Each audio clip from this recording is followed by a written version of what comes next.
¿Netanyahu podría dejar el cargo de primer ministro? ¿Por qué se vuelve a hablar de esto? Pero más importante aún, ¿por qué lo ha comentado precisamente el partido oficial del propio Netanyahu?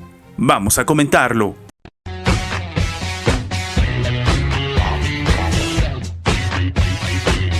El presidente brasileño Luiz Inácio Lula da Silva ha invocado el genocidio de lo que sucedió en la Segunda Guerra Mundial mientras condenaba las acciones de Israel en Gaza, según ha recogido el ente de radio televisivo estatal israelí Kan. Han agregado que esto no es una guerra de soldados contra soldados, sino una guerra entre un ejército altamente preparado contra mujeres y niños. Sí, esto es lo que ha comentado básicamente Luiz Inácio Lula da Silva frente a los periodistas al margen de la cumbre de la Unión Africana en Etiopía. Él ha dicho que lo que está sucediendo en la Franja de Gaza y con el pueblo palestino no existe en ningún otro momento histórico. De hecho, existió en la Segunda Guerra Mundial con la decisión de Hitler. Es lo que terminó expresando el presidente brasileño. Los comentarios de Lula se produjeron un día después de su reunión con el primer ministro palestino, al margen de los actos de la cumbre del 17 de febrero. Claro, algunos dirían que en este escenario seguramente Israel va a responder, como es algo ya bastante esperable. Y sí, lo que ha comentado Israel es que básicamente comparar lo que está haciendo Israel en Gaza con el Holocausto debería avergonzar a Lula. Y es que el gobierno de Israel ha llamado el día de hoy a consultas al embajador de Brasil en el país hebreo, luego de las declaraciones del presidente del país sudamericano. En este caso, el primer ministro de Israel, Benjamín Netanyahu, no se ha demorado en lanzarse contra las opiniones vertidas por el líder latinoamericano, quien desde hace meses ya se había mostrado crítico hacia las decisiones de Tel Aviv en contra del enclave palestino, donde, como hemos comentado lastimosamente, las cifras de los muertos siguen aumentando día con día a causa de las agresiones. En este caso, lo que ha comentado Netanyahu es que se trata de trivializar lo que sucedió en la Segunda Guerra Mundial y de dañar al pueblo judío y el derecho de Israel a defenderse. Comparar a Israel con lo que sucedió en aquel momento es cruzar una línea roja. Israel lucha por su defensa y por asegurar su futuro hasta la victoria total, y lo hace respetando el derecho internacional. O al menos esto es lo que ha comentado el propio Netanyahu. De hecho, lo que también comentó el funcionario es que hoy el presidente de Brasil, al comparar lo que ha sucedido en la guerra de Israel en Gaza con los acontecimientos de la Segunda Guerra Mundial, ha deshonrado la memoria de 6 millones de judíos y demonizó como el antisemita más virulento al Estado judío. Debería avergonzarse de sí mismo, terminó afirmando el líder de Israel. Por su parte, el ministro israelí de Asuntos Exteriores, Israel Katz, ha asegurado que las palabras del presidente de Brasil son vergonzosas y graves. De hecho, comenta que nadie dañará el derecho de Israel a defenderse y ha ordenado a la gente de la oficina que mañana va a convocar al embajador de Brasil para una llamada de amonestación. En este sentido, el jefe del gobierno de Israel también ha dicho que la decisión de convocar al embajador brasileño en Israel, Federico Meyer, fue tomada por él en conjunto con el ministro Katz para una severa conversación de reprimenda. Claro, ahora el escenario se ha vuelto completamente diferente. Algunos afirman que lo que va a suceder es una ruptura total entre ambos países, precisamente cuando las críticas le siguen lloviendo a Israel, pero en este caso estamos siendo testigos de tal vez la crítica más agresiva contra la administración del primer ministro de Israel, Benjamín Netanyahu. El primer ministro de Israel, Benjamín Netanyahu, podría dejar el cargo cuando acabe la guerra en la Franja de Gaza. Esto comentaron altos miembros del partido oficial Likud al portal israelí de noticias Ynet. En una conferencia de prensa celebrada la noche de ayer, Netanyahu dijo que, oye, va a haber elecciones en unos años más, y reiteró que el país necesita unidad ante la guerra para poder derrotar completamente a la organización palestina Hamas. Sin embargo, altos miembros del Likud, el partido político del propio mandatario, dijeron a Ynet, bajo condición de anonimato, que Netanyahu simplemente no va a seguir en el cargo una vez que acabe la ofensiva militar del país hebreo en el enclave palestino. Es decir, en resumen, que tiene los días contados. Lo que ha dicho, por ejemplo, los diferentes funcionarios que terminaron reuniéndose con este medio de comunicación es que por mucho que posponga el final, quien fuera el primer ministro el 7 de octubre no va a seguir en el cargo. Al final iremos a elecciones. Terminaron confirmando pues estos funcionarios. Y sí, para algunos este es tal vez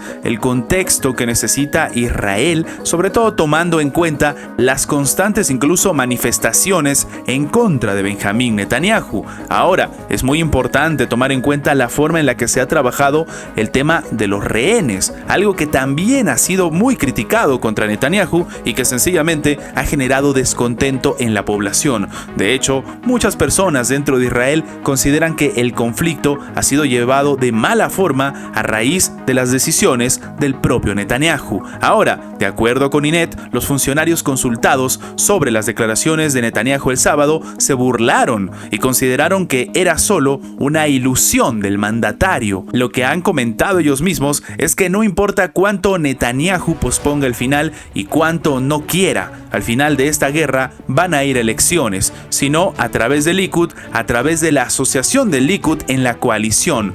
Todo el mundo entiende que es este el evento, terminó comentando un cargo del partido. Ahora, consultado por el portal, el Likud descartó la división al interior de la agrupación y dijo que no hay nadie en la facción del Likud que se oponga al primer ministro Netanyahu. Ynet también publicó la reacción del principal líder opositor, Yair Lapid, quien cuestionó las declaraciones de Netanyahu sobre estas elecciones. Lo que se comenta es que existe otra actuación de un primer ministro incompetente que, desde cualquier punto de vista, hace tiempo que perdió la confianza del público y sigue escapando a la responsabilidad del mayor fracaso para el pueblo judío.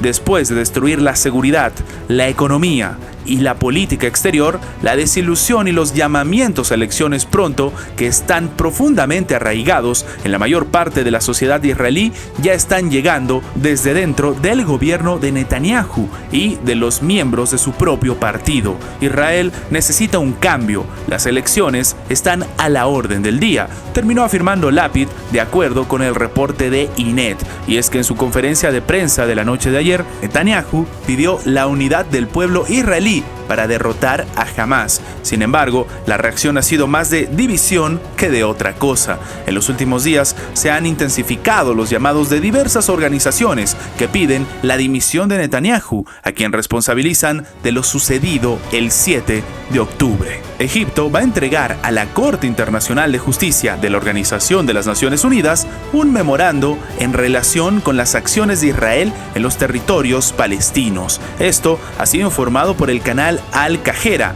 en este caso citando a una fuente egipcia de alto nivel. Así el escenario, El Cairo va a presentar un memorando ante precisamente la Corte sobre las prácticas israelíes en los territorios ocupados. Terminó publicando el propio medio. Ha especificado que el documento será presentado ante el tribunal el 21 de febrero. De hecho, previamente, el gobierno de Sudáfrica, que como hemos comentado también tiene una fuerte tensión con Israel, presentó pues en este caso ante la Corte Internacional de Justicia una apelación por la decisión de Israel de extender su operación militar a la ciudad gazatí de Rafah y pidió a la autoridad judicial medidas urgentes para prevenir este escenario. Sin embargo, el tribunal rechazó esta petición, al tiempo que, reconoció que la situación en Rafah es peligrosa y exige la implementación de las medidas dictadas a Israel por la propia Corte el 26 de enero. Sin embargo, esto no está sucediendo y aquí empiezan realmente los problemas, porque ya no solamente estamos hablando de una situación de enfado por parte de Estados Unidos con su aliado Israel, sino de parte de toda la comunidad internacional. Y cuando hablamos de toda, hablamos también de Rusia, hablamos también de los aliados dentro de la Alianza Atlántica y obviamente dentro de la Unión Europea. Y es que aparentemente la mayoría de potencias del mundo ha empezado a ejecutar su propia estrategia para llegar a un acuerdo, para llegar a un tratado de paz. Pero el problema es que en absolutamente todas ellas se está calculando que se llegue a la formación del Estado palestino. Y sí, en este caso, Netanyahu ha negado que va a terminar aceptando este escenario. En resumen, entonces, Netanyahu está yéndose en contra de absolutamente todas las principales potencias del mundo y todas las diferentes organizaciones supranacionales que están buscando una salida a este conflicto. Ahora, hay un punto bastante preocupante que se debe tomar en cuenta, y es que en este complicado escenario, Egipto, que se suponía era un país, no decir el mayor aliado de Israel, pero sí un país en esta parte del mundo que al menos tenía relaciones más cercanas con respecto a otros, ahora se ha volcado completamente en contra de Israel. No solamente porque ha criticado lo que está sucediendo en el tema de los ataques sobre Rafah, sino que precisamente esta región es la última que queda en el territorio palestino y además está en la mera frontera de la propia administración egipcia. El problema es que Egipto también ha lanzado un memorando, por así decirlo, diciendo que ellos van a romper cualquier tipo de acuerdo si es que sencillamente Israel decide atacar Rafah. Antes de terminar, los invitamos a que se hagan miembros del canal para que, además de tener acceso a la pestaña de comunidad donde publicamos muy a nuestro estilo las diferentes situaciones que suceden en la geopolítica actual con diferentes artículos y, como siempre, sin seguir ninguna agenda como hacen algunos medios tradicionales, también van a tener acceso previo a poder ver los videos antes de su publicación en las horas normales, en una forma de agradecerles a todos los que hacen posible el mantenimiento de este proyecto. De nuevo, por solamente $1.99 tienen estas ventajas en forma de agradecimiento por apoyar a mantener este proyecto. Sin más que agregar, nos vemos en la próxima.